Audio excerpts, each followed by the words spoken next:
Pessoal, acho que bastante gente nova chegando também. Quem está chegando agora, bastante seguidores novos tivemos por aqui, né? Então sempre tem pessoal novo chegando. Quem ainda não me conhece muito bem, né? Sou o Bruno Denuzzi, trabalho muito com a parte de fisioterapia desportiva, reabilitação, prescrição de exercícios. Sou formado em fisioterapia, educação física, com mestrado em biologia celular e molecular, esse aqui. Hoje eu estou aqui no meu consultório, né? Então eu estou fazendo a live aqui do consultório, não deu tempo de ir para casa. Tenho a especialização em fisiologia do exercício e prescrição de exercício. Esse aqui foi quando eu fiquei no conselho, né, de fisioterapia aqui do estado do Paraná, fiquei 4 anos. Eu recebi essa menção honrosa por valorização da profissão, por batalhar pela valorização da profissão. E que foi um marco assim, né, na minha carreira, muito feliz mesmo de ter recebido todos esses aí, né, ter conquistado, né, mas esses outros aqui a gente faz a matrícula, quer dizer, passa na prova, vai lá e batalha para conseguir apresentar um trabalho, uma dissertação, enfim, mas esse aqui para mim foi muito gratificante, que é uma menção honrosa, né, que eu recebi lá do conselho. Muito bem, então é isso que eu faço, pessoal. Eu trabalho muito com exercício, prescrição de exercício, gosto muito da parte fisiológica, entender o que está acontecendo, os exercícios, saber o porquê que eu estou prescrevendo exercício, para que serve. Terapia manual também gosto e entender o porquê, para que serve. Técnicas complementares, né? Tudo para mim é complementar ao exercício. O exercício é o nosso carro-chefe e o alongamento é um exercício. É o exercício de alongamento, que é o que a gente vai falar aqui hoje. Então sejam bem-vindos. Dilton, boa noite. Dilton, Lucas, seja bem-vindo. Rodri Barros, Fran Ferraz, Isabela, sejam todos muito bem-vindos. Pessoal, peço que vocês cliquem aqui no aviãozinho, chamem os amigos e dá uma curtida. Eu já tô vendo que uma galera tá curtindo. Quanto mais vocês clicarem aí no coraçãozinho, o Instagram impulsiona a nossa live para trazer mais pessoas também para aprenderem, né, ou reciclar aí os conhecimentos, para que a gente possa elevar o nível da profissão. Qual que é a ideia de fornecer conhecimento? Estar aqui postando sempre, diariamente para vocês, tentar fornecer conhecimento para que a gente melhore os atendimentos e aí a gente se torna uma profissão mais valorizada, indispensável, porque a gente gera resultado. John, seja bem-vindo. Diegão, seja bem-vindo. Daisy, seja bem-vinda. Então, pessoal, tema de hoje, alongamento. Antes ou depois, com exemplos práticos. Estou tentando trazer o máximo de exemplo prático para que fique bem aplicável para vocês. Não adianta eu falar um monte de conteúdo, um monte de teoria aqui e a gente não conseguir depois traduzir isso para a prática. Eu acho que essa também é uma missão que eu trouxe, né, que eu assumi aí, de traduzir o conteúdo para a prática.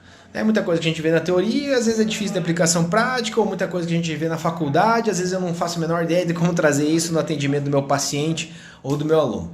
Então vou ao máximo tentar trazer para vocês a aplicação prática disso e podem ficar fazendo perguntas, deixando aqui nos comentários e não esqueçam de sempre curtir aqui, né, para que a gente possa elevar ainda mais essa live, aí o Instagram impulsionar a gente.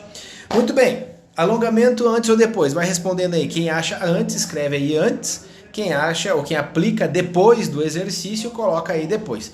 Vai colocando aí, pessoal, como que vocês usam, se realiza o alongamento antes ou depois, ok? Enquanto vocês vão colocando, coloca aí para eu saber, para a gente ver como é que tá a prescrição de vocês, como é que vocês utilizam isso enquanto eu vou falando aqui, tá? Bom, primeiro alongamento, pessoal, é diferente de flexibilidade, certo? Então, flexibilidade é uma valência física, eu sempre falo isso, flexibilidade é uma valência física que nós podemos desenvolver de várias formas. Então, eu posso desenvolver flexibilidade com algumas técnicas, né? Mas o alongamento é uma técnica bem interessante para desenvolver flexibilidade. E eu tenho várias formas de aplicar o alongamento. Então, já estou vendo a galera respondendo aqui, ó. Alguns colocaram depende, outros antes, outros depois, né? Eu vou explicar por que da utilização antes, por que da utilização depois, e a gente tem diversas técnicas de alongamento, qual que eu utilizaria mais antes, qual depois, enfim, né? Então, Entendido que alongamento e flexibilidade são coisas diferentes, e aí vamos lá falar um pouquinho sobre os tipos de alongamento. Então nós temos alongamento ativo, nós temos alongamento passivo, temos a facilitação neuromuscular proprioceptiva, tem o balístico, que uns falam que não necessariamente é um alongamento, mas quando você vai procurar lá, pesquisar nos descritores de saúde, nós encontramos também alongamento balístico, tem alongamento dinâmico também. Eu vou explicar um pouco as diferenças rapidamente de cada um, mas basicamente quando a gente vai alongar antes, alguns falaram aqui antes, né? O Amaro, o Mendes, enfim, quem falou antes, por que você alonga antes? Qual é o intuito, qual é o teu objetivo? Então, pessoal, o alongamento, o exercício de alongamento tem alguns benefícios. E a gente precisa saber também qual a finalidade, como qualquer exercício, como qualquer técnica. Eu prescrevi um exercício para o meu paciente, para o meu aluno. Qual é o objetivo daquele exercício? Então, se eu vou alongar antes, qual é o intuito? Já virou uma rotina na minha vida profissional? Ou eu tenho um intuito? Ou eu estou replicando alguma coisa que eu vi e não sei muito bem o porquê? Tenta entender o porquê. Mesmo que seja uma coisa simples, básico. Por exemplo, se eu alongar meu músculo, eu começo a ter um certo movimento ali naquela região, eu vou trazer mais vascularização. Sim, você já está trazendo mais nutrientes para aquela região, você pode melhorar o funcionamento daquela musculatura. Mas, professor, então não é melhor eu fazer microcontrações, por exemplo, alongamento balístico ou movimento balístico, que é aquele que a gente faz lá, o pessoal faz lá no futebol, fica correndo lá, né? Chuta. Fica correndo, chuta. Então quando ele chuta e faz aquele estiramento brusco da musculatura, há uma contração, microcontração desse músculo, por causa do reflexo do estiramento. Então se você estira bruscamente teu músculo, você ativa o fuso muscular. Qual que é o objetivo? Que se você for estirar até o fim, né, sem ninguém segurar, você ia arrebentar esse músculo, tua articulação ia passar para o outro lado, uma forma simples, né? Então o que acontece? Se você estirou bruscamente, ativa o fuso causa uma microcontração. Essa microcontração já está favorecendo a ativação, o aumento, né, do metabolismo naquele músculo, a melhora das conexões neuromusculares, impulsos, né, potenciais de ação sendo mandado aí pelo neurônio para chegar no músculo. Então você vai aquecer, melhora da vascularização, porque você vai precisar de demanda de nutrientes, né? Então melhora a vascularização para chegar mais glicose, para chegar mais oxigênio, você já está aquecendo. Então o alongamento pode ser um aquecimento? Pode. Mas o alongamento estático, que é o ativo, onde o cliente, paciente ou aluno faz sozinho, ou passivo, onde eu vou lá e alongo o meu cliente. Esse alongamento sustentado, nós temos já inúmeras referências mostrando que ele causa uma inibição ou uma diminuição da produção de força ou torque, como você quiser chamar, né? Acho que força fica mais claro aí para todo mundo entender. Porque quando eu faço um alongamento, eu posso ter sustentado uma ativação do órgão tendinoso de Golgi que faz uma inibição desse próprio músculo. Quem não lembra o que é o órgão tendinoso de Golgi, dá uma pesquisada lá em fisiologia neuromuscular e aí você vê a importância de entender sobre a base que eu falo tanto. Quem me conhece já, me segue há mais tempo, sabe que eu falo muito sobre a base. Se eu entendo a fisiologia, a anatomia, as técnicas ficam mais claras e eu consigo traduzir isso para a prática. E ainda mais eu sei quando eu vou aplicar cada técnica. Agora é o momento de aplicar essa técnica aqui. Não, agora para esse caso não é o momento. Porque fisiologicamente, e esse músculo funciona assim e tal. Então você entende a base. Então o fuso muscular, estirei bruscamente, o fuso ficou ativo, ele causa microcontração. Alongamento balístico, aquele do futebol. Saiu correndo, chutou, vai causar esse aquecimento. O alongamento sustentado, estático, você tem uma ativação do órgão tendinoso de Golgi, o OTG, que causa um relaxamento. E esse relaxamento pode prejudicar a sua performance. Certo? Prejudicar a sua performance, mas aí vem a questão. Você quer performance? Depois de realizar, você vai fazer o alongamento antes, né, do exercício. e esse exercício teu está sendo visado uma performance, você vai fazer um treino de força pura, força máxima, talvez não seja interessante alongar. Você vai fazer um tiro de 100 metros, o Usain Bolt lá, né? Talvez não seja mais interessante alongar. Você vai fazer um treino de potência na tua periodização, hoje você colocou um treino de potência, talvez não seja mais interessante, a estratégia mais interessante é alongar estaticamente, eu estou falando, ok? Claro por enquanto, pessoal? Enquanto eu tomar minha água aqui, dúvidas vocês vão colocando aí, ok?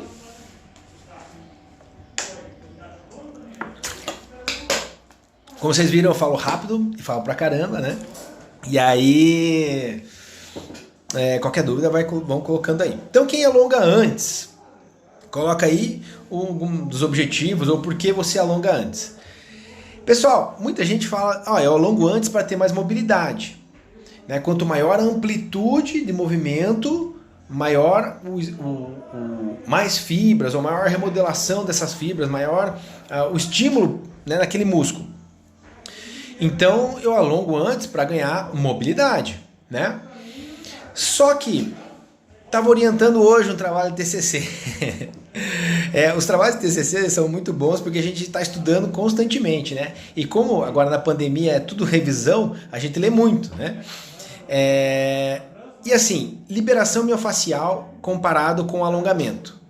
Então os dois ganham mobilidade. Só que a liberação miofascial aplicada de uma forma mais específica ali, a gente consegue não vai ter uma ativação tão significativa do ATG e isso não vai causar um relaxamento. E o alongamento causa um relaxamento mais importante. Então você ganha mobilidade e não perde performance.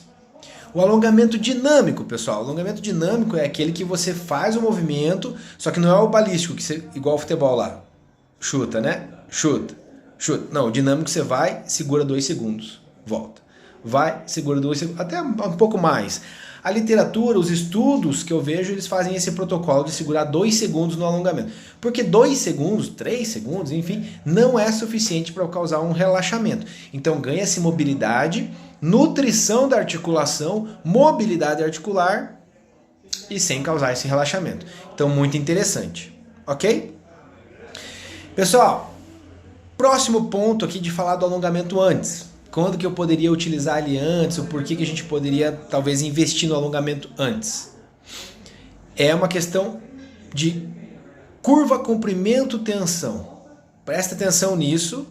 Curva, comprimento, tensão. Agora você vai imaginar aqui, uma curva que ela começa aqui, subiu e desceu, certo?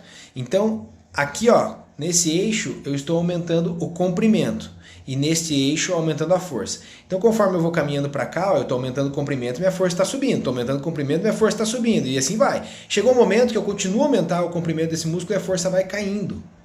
Então existe um comprimento ideal para eu desenvolver a máxima força. Se eu tiver um músculo muito encurtado, eu vou ter prejuízo de produção de força. Se eu tiver muito alongado, um caso patológico, né? Patológico não é a palavra correta, mas um caso de lesão, enfim, ou não tão fisiológico, normal, você também pode ter prejuízo. Então, se teu cliente, teu paciente ou teu aluno é encurtado, vale a pena você buscar o ganho de flexibilidade. Tá, então vamos lá, vamos retomar. Mas se eu alongar antes, eu posso ter uma perda de performance, um relaxamento. Isso, mas se ele é encurtado, vale a pena alongar. Talvez não antes. Se você tiver um tempo para fazer um treino de flexibilidade separado, interessante.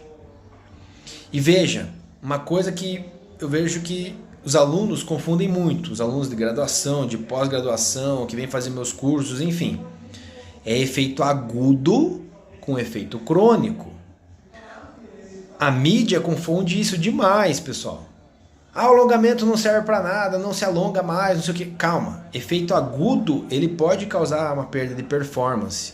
Mas tem que ver se você vai querer performance naquele dia, senão o alongamento pode trazer benefícios.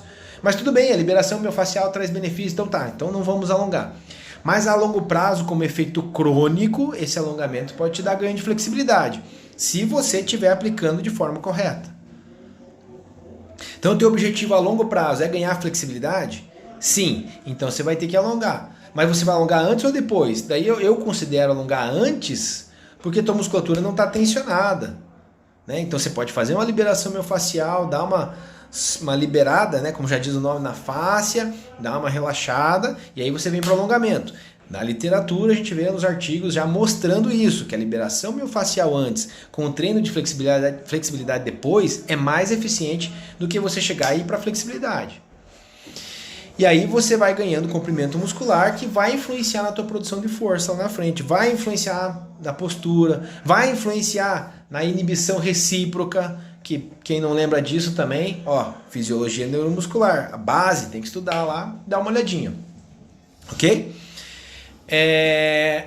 Então você tem que ter isso claro.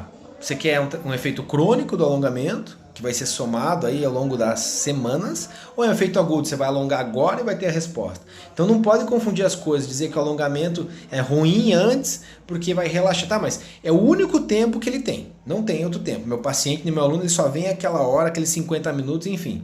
E eu preciso desenvolver flexibilidade nele. E a flexibilidade é uma valência que está relacionada à saúde, junto com força muscular, com composição corporal e condicionamento cardiorrespiratório. 4 valências, né? Força, condicionamento cardiorrespiratório, composição corporal e flexibilidade. Essas 4 estão relacionadas à saúde. Se a minha flexibilidade não está bem, eu preciso trabalhar. Somos profissionais da saúde, eu preciso trabalhar isso com o meu cliente. Mas, muito bem, ele só tem aquela hora ali. É melhor alongar antes ou depois para flexibilidade? Eu considero melhor antes. Ah, mas vai prejudicar meu treino. Tá, mas... Cara, veja bem o objetivo dele, qual é nesse momento. Você vai treinar força pura, potência.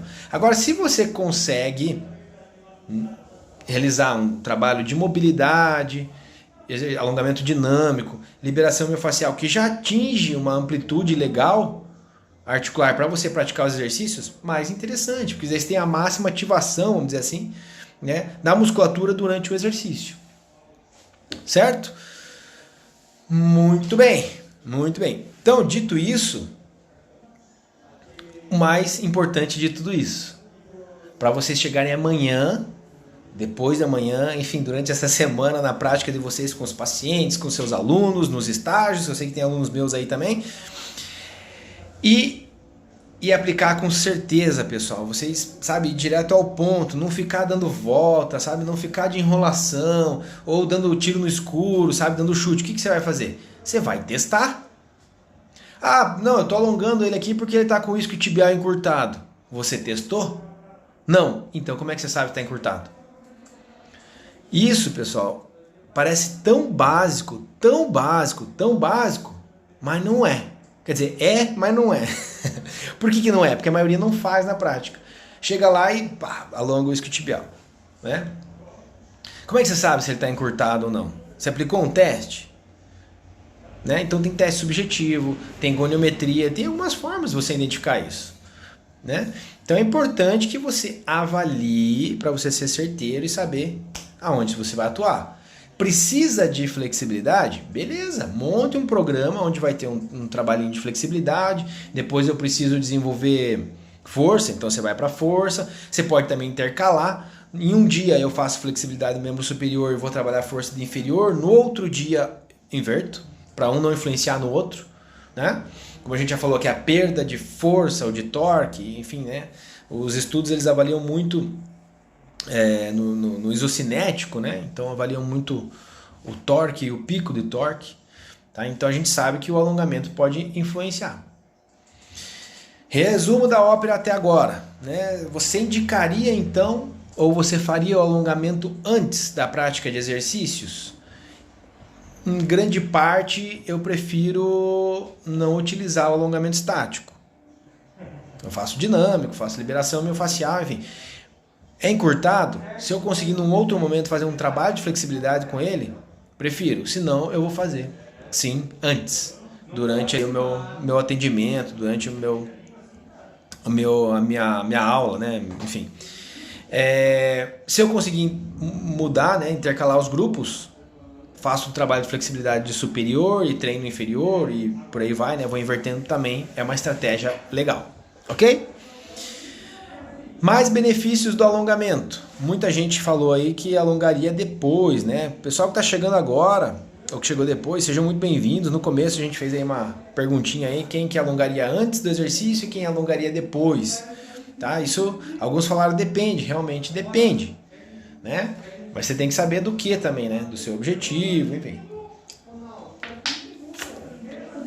Então, a gente acabei comentando aqui, os principais efeitos e objetivos, né, que a gente tem do alongamento antes do exercício, ok? E o alongamento depois do exercício, qual que seria o objetivo? Seria mais para um relaxamento, né? Eu faço um alongamento depois para remover o ácido lático. Pelo amor de Deus, cara, não me fala isso. Beleza? Não me fala isso, porque não tem remover o ácido lático para daí não causar dor muscular. Não é o ácido lático que causa dor muscular.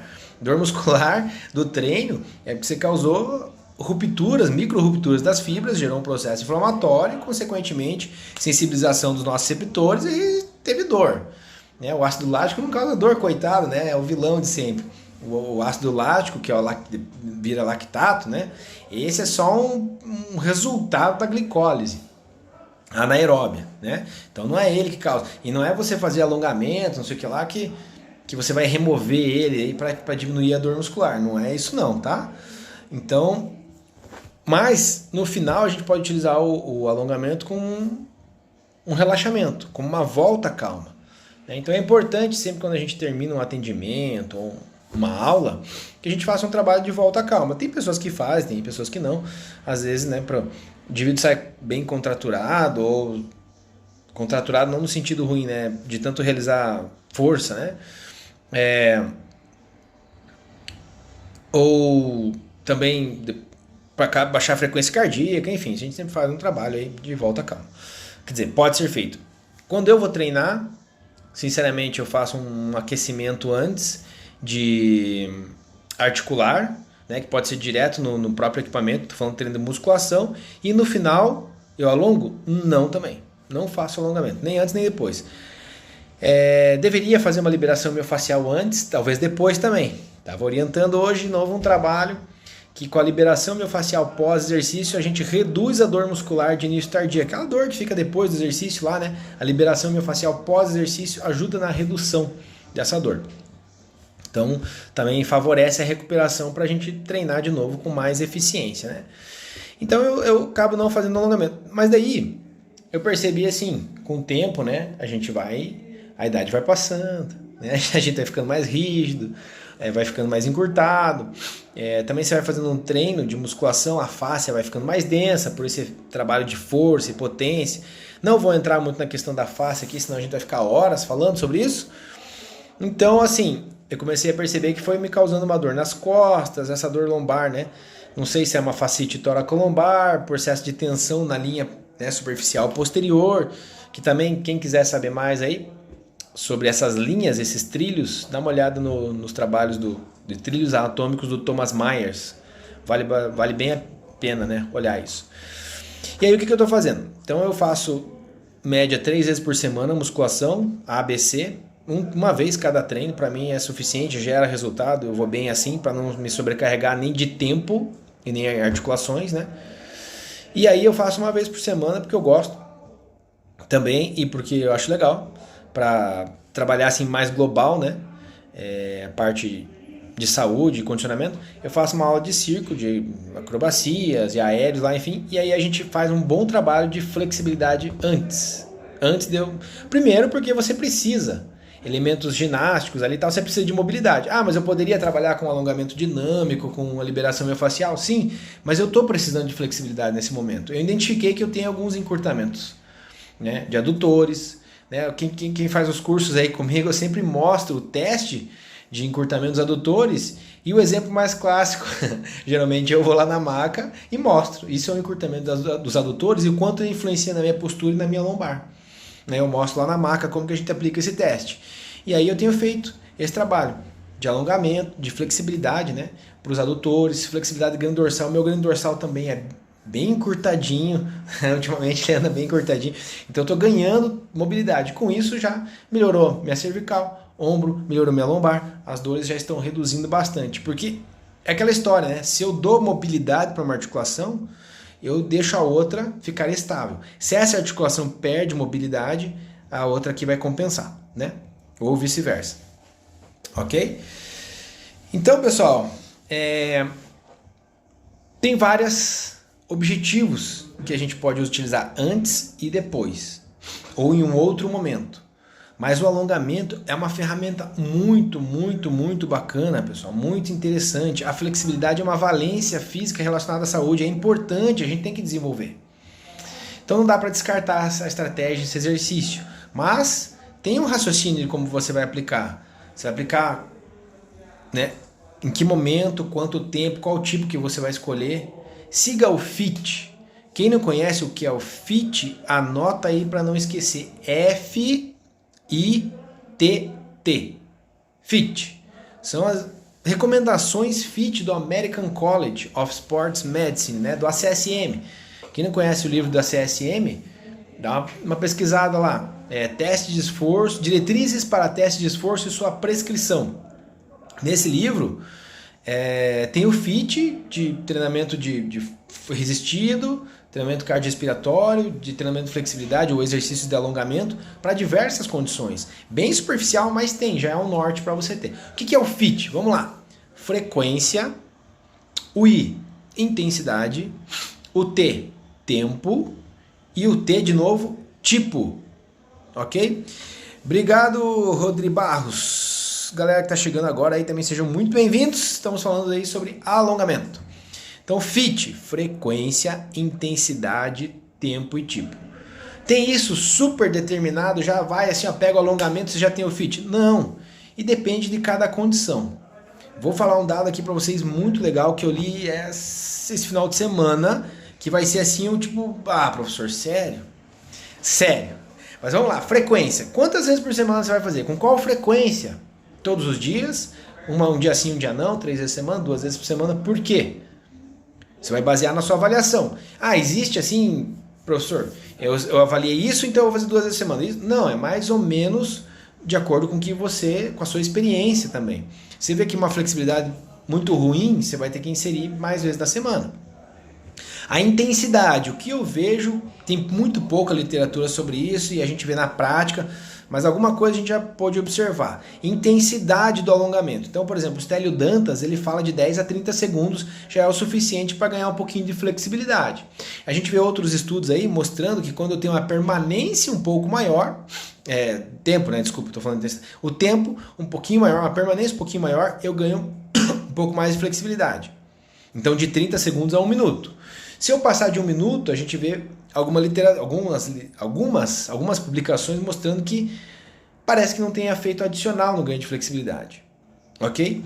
Quando eu faço uma flexibilidade com uma intensidade menor, agora a intensidade, levezinho ali, aí o paciente está sentindo ali um pouquinho, né, esticando ali, você melhora a vascularização, causa um pouquinho de relaxamento e tal. Mas para ganho de flexibilidade, uma intensidade mais alta parece ser mais interessante. Ou maior intensidade parece mais interessante para ganho de flexibilidade. O que é? Como é que você vai controlar a intensidade? Você pega uma escala de percepção subjetiva do esforço e aplica. Como é que está de 0 a 10? Não, esse alongamento está tranquilo, está 3, está só sentindo um pouquinho. Não, agora está 5. Não, agora está 7. Puta, agora está doendo pra caramba. Então, cuidado que se você fizer uma intensidade muito alta, se ativa muito o fuso muscular, ele vai ficar contraindo. Você vai ficar brigando com ele, né? Ele contrai e você quer empurrar, ele contrai e você quer empurrar. Talvez não tenha um resultado tão significativo.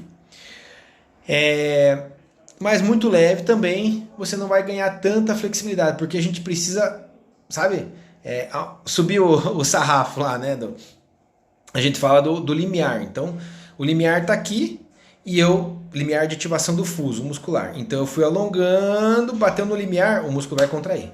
Aí ele vai ficar segurando, sabe? E você não consegue ir. E aí você fica forçando para ele acomodar e depois, quem sabe, né? Essa adaptação neuromuscular aí, essa parte fisiológica do alongamento ainda é um pouco obscura, né? Mas enfim, estava aqui, fez o alongamento, pum, bateu aqui, ativou o fuso, contraiu. Ele vai ficar segurando. Com o tempo, esse limiar, ó, então você estava aqui, daí você vai alongando, vai esticando o músculo, né? Estirando, como quiser chamar. Vai, bateu aqui, chegou no limiar, aí ele vai contrair, aí você vê que não vai mais. Então você vai mudando, você vai tendo uma adaptação neuromuscular. E não é só aquele músculo, né? Você tem a combinação dos músculos dentro de um movimento. Os outros músculos também deixando, você tem um sinergista, né, que vai deixando você trabalhar. Então às vezes a gente faz lá um movimento, né, e a gente tem esse pensamento muito simplista. Ah, eu fiz um movimento ali, é o isquiotibial que está encurtado. Tá, mas quando você está avaliando assim, fez isso aqui, né, com a perna, duas perninhas do seu paciente, deitado ali, né, você fez a flexão do quadril e está avaliando aqui, né. Só que se ele tem um tríceps sural bem encurtado, ele já vai começar a sentir, já vai ser significativo, né? Então tem outras coisas que podem estar envolvendo aí também que vale a pena pensar, daí você vai tirando a musculatura da jogada. Como é que eu posso focar mais no alongamento de isquiotibial, mais pegar sua porção lá superior, origem? Pô, eu tenho que tirar o gastrocnêmio da jogada. Como é que eu faço isso? O gastrocnêmio é um músculo biarticular. Beleza, então eu vou encurtar o gastrocnêmio. Como é que eu faço isso? Fica a pergunta aí para vocês. Como é que você faz isso? Quem quiser responder, comenta aí. Como é que eu vou saber isso? Tem que saber anatomia, pessoal. De novo, a base. O gastrocnêmio, ele está aqui e vai lá. Para eu encurtar ele, se é um músculo biarticular, passa por duas articulações, eu deixo ele frouxinho, né? Tem duas maneiras. Se ele passa por duas articulações, tem duas maneiras para eu dar uma focada a mais no isquiotibial. Beleza? Então, é uma coisa para a gente pensar para melhorar a nossa prática. Eu quero alongar mais o isquiotibial ou você quer alongar toda a parte posterior, cadeia posterior ou trilho posterior, como quiser chamar. Beleza? Então é muito importante, pessoal, que você aplicando alongamento antes ou depois, que você tenha claro o que você quer, se você quer uma adaptação aguda ou crônica. Não, eu quero fazer o alongamento aqui e com o tempo lá na frente eu vou ganhar flexibilidade. Não, agora estou usando alongamento só para uma adaptação imediata. Por exemplo, a liberação miofascial, o que a gente tem são adaptações ou respostas imediatas. Você faz, tem a longo prazo? Tem, né? Mas não é tão significativo quanto a imediata. Você faz ali e tal, depois da liberação, a autoliberação, tô falando, né? Com rolo ali e tal. Aí você vai ter uma resposta ali de ganho de mobilidade e tal. Mas naquele momento, depois de um tempo, volta ao normal. E o alongamento? Aí você tem esse efeito crônico de ganho de flexibilidade. Então é muito importante que você saiba o teu objetivo. Que você tenha um fit determinado. A frequência, a intensidade, o tempo e o tipo. Eu já falei isso aqui hoje. Né? Você quer ganhar mais flexibilidade? Aumenta a frequência, aumenta a intensidade, aumenta o tempo. Cuidado para não aumentar o tempo e a intensidade ao mesmo tempo, manipular duas variáveis. Periodiza o alongamento, por que não? Né? Então eu vou aumentando a intensidade e deixo o volume igual, ou aumento o volume e diminui a intensidade.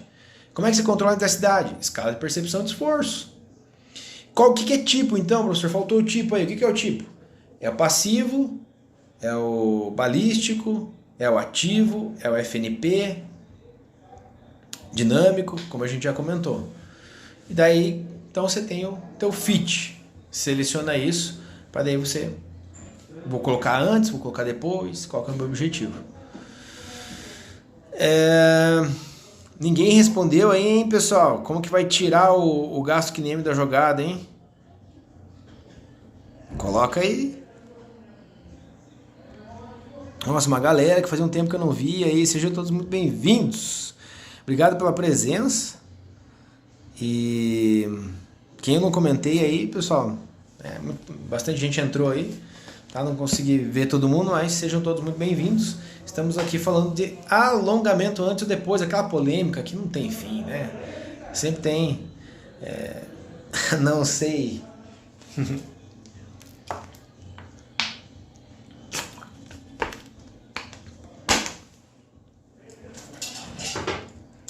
Tcharam!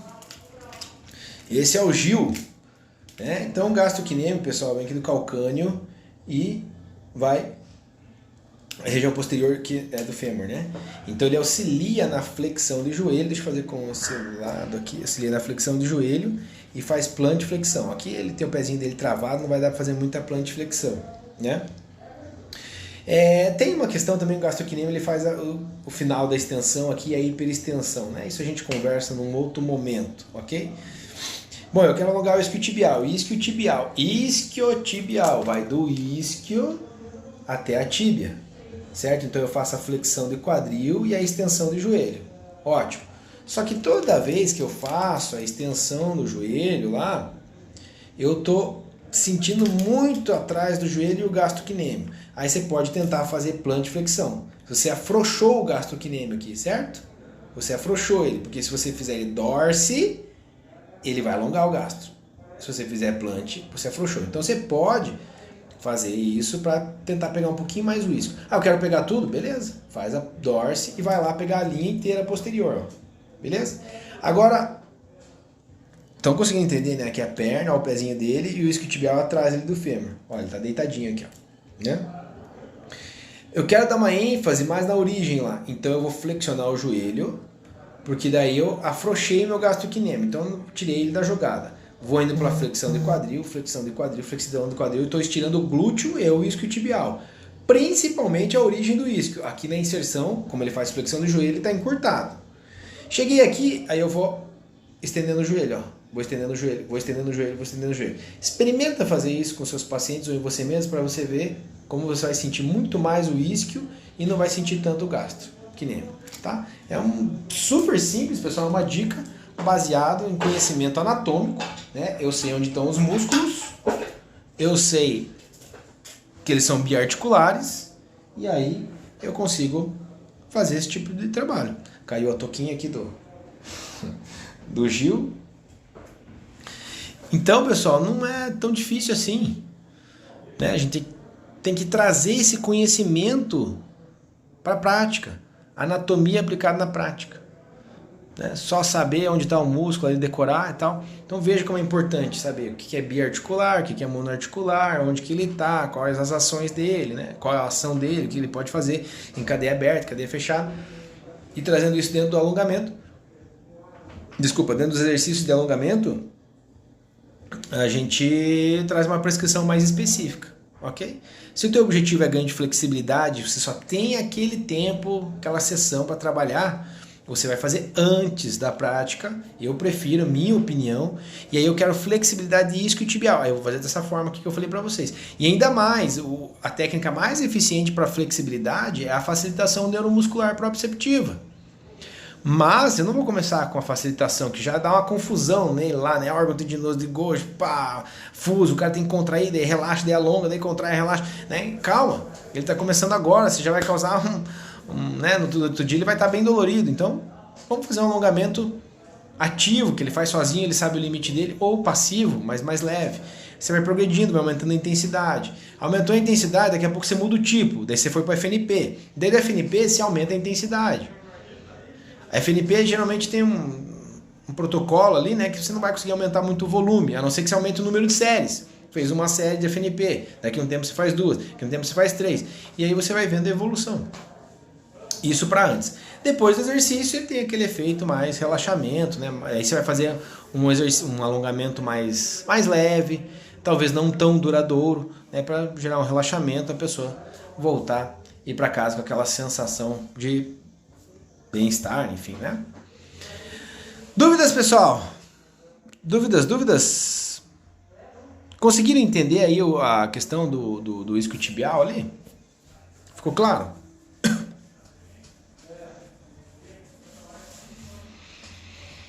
Se tiverem dúvidas, se não entenderam, deixa aqui um comentário. E pessoal, segunda-feira que vem vamos ter... Sim? Beleza, ficou claro? Ou sim, tem dúvidas? Segunda-feira que vem nós temos mais uma aula, né? Toda segunda a gente tem aulas agora às 8h30 da noite. Peço que vocês fiquem de olho nos meus stories, sempre abro uma caixinha aí para vocês colocarem o tema que vocês gostariam. Vou buscar convidados novamente, começar a trazer os convidados aí pra gente fazer essas aulas. E já anota aí, né? Anota aí na sua agenda, toda segunda aula com o Bruno Aldenucci no Instagram do Bruno Aldenucci às 8h30 da noite. Beleza? Pessoal, obrigado pela participação aqui, pela audiência. Bastante gente passando aqui hoje na nossa live, bastante gente mesmo, bastante gente nova. Então, pessoal que está chegando agora, me conhecendo mais recentemente, mais uma vez, obrigado, né, pela presença aqui no meu... Ah, já explico, tá, Lucas? Aqui no meu Instagram vocês vão ver bastante conteúdo voltado para aplicação prática, sempre bastante coisa da base, para daí a gente entender as técnicas. Não adianta a gente ficar aprendendo um monte de técnica, fazendo um monte de formações de técnicas diferentes, mas o que é a diferença do profissional, tanto o personal quanto o fisioterapeuta, é o raciocínio clínico, é usar isso daqui para você saber quando que eu vou aplicar, como que eu vou aplicar, o que vem antes, o que vem depois, que intensidade, que tempo, não sei o que lá. É claro que as técnicas são interessantes e cada uma tem uma... Mas tem várias técnicas que têm o mesmo objetivo, né? Como a gente sempre diz, eu vou daqui, eu tô aqui no Água Verde, por exemplo, e vou para um outro bairro, né? Quem não é daqui de Curitiba talvez não vai saber, mas eu saí daqui de um bairro e vou num shopping em outro bairro, no shopping. Eu posso ir por vários caminhos, tem várias ruas que me levam lá. Então tem vários caminhos de atingir o mesmo objetivo. E às vezes eu vejo o pessoal perdendo tempo discutindo técnica, não, porque essa técnica, porque a outra, porque não sei o que. Cara, pode ter que uma técnica que gere mais resultado que a outra, mas o que você tem nas mãos hoje, aquela ferramenta que você tem, é essa que você usa. E você tem vários caminhos para chegar no mesmo objetivo. Lucas, o que seria um nódulo no músculo? Provavelmente um nódulo de tensão, né? Então, a gente tem 5 teorias para desenvolvimento do ponto gatilho ou desses nódulos palpáveis, né? Não vou explicar 5 teorias, né? Questões fisiológicas e também por causas diferentes. Tá, já vou explicar também isso aí. Rapidinho, pessoal, pra gente finalizar, vale bem a pena porque entra no assunto aí do alongamento antes ou depois. É um caso que eu faria o alongamento antes, tá? Então, o nódulo de tensão é uma região do músculo que tem uma contração ali, uma tensão excessiva, involuntária, você não escolheu, né? E aquela região acaba contraindo e forma aquele nódulo e aí gera uma dor ali. Ele pode ser palpável, né? Você sente aquela bolinha, e pode ter dor só quando você apalpa, que é o latente, ou pode ser o ponto gatilho ativo, que você sempre sente dor. O ponto gatilho nem sempre você vai sentir o nódulo, é uma região que você aperta e é dolorosa, ok? E o nódulo é a bolinha que você sente, tá? Mas o nódulo, isso no músculo, né? A gente tem outros nódulos de outras, né? 2 cistos, né? Que é sinovial. Então tem líquido sinovial aí dentro, né? Ele forma uma cápsula, o líquido sinovial fica ali dentro. Então isso é um nódulo também, mas não tem nada a ver com o músculo. Quando você tem uma distensão, então aqui as fibras do músculo você rasgou. O organismo vai costurar isso aqui. Essa costura não é um tecido contrátil, não é mais fibra muscular, né? É um tecido conjuntivo. Esse tecido conjuntivo ele fica mais rígido. Você vai perder flexibilidade, vai perder a distensibilidade, a extensibilidade do músculo, né, a capacidade de esticar, e consequentemente vai perder a elasticidade, que é muito importante. Elasticidade, você estica um elástico, solta, ele volta. Isso é muito importante para ajudar na economia de energia, né? E na potência também. Então, o problema também quando você rompeu, isso aqui fica uma costura toda desordenada, toda embolada ali. E aí é muito importante que a gente realize exercícios na terapia manual, a liberação e depois o alongamento para tentar realinhar essas fibras, dar estímulo mecânico ali, né, para o fibroblasto também ajudar a realinhar, vamos dizer assim, essas fibras e causar uma maior extensibilidade desse tecido, para daí você não perder elasticidade. E se você tem pouca extensibilidade e elasticidade, você está mais suscetível a lesões, principalmente se for atleta, que precisa, né, que faz bastante o ciclo alongamento e encurtamento. O cara aterriza, tem que amortecer e explodir. Aí nessa de amortecer e alongar com carga, né, brusco, que você saltou, qualquer coisa desse tipo, aí você rompe de novo, né? Então é bem importante, depois da distensão muscular ou do estiramento, fazer uma boa reabilitação, né, criteriosa. Beleza? Pessoal, mais uma vez obrigado pela audiência, eu vou ficando por aqui. Segunda-feira que vem nos vemos às 8h30 aqui no mesmo local, no meu Instagram. Um grande abraço, uma boa noite a todos e tchau!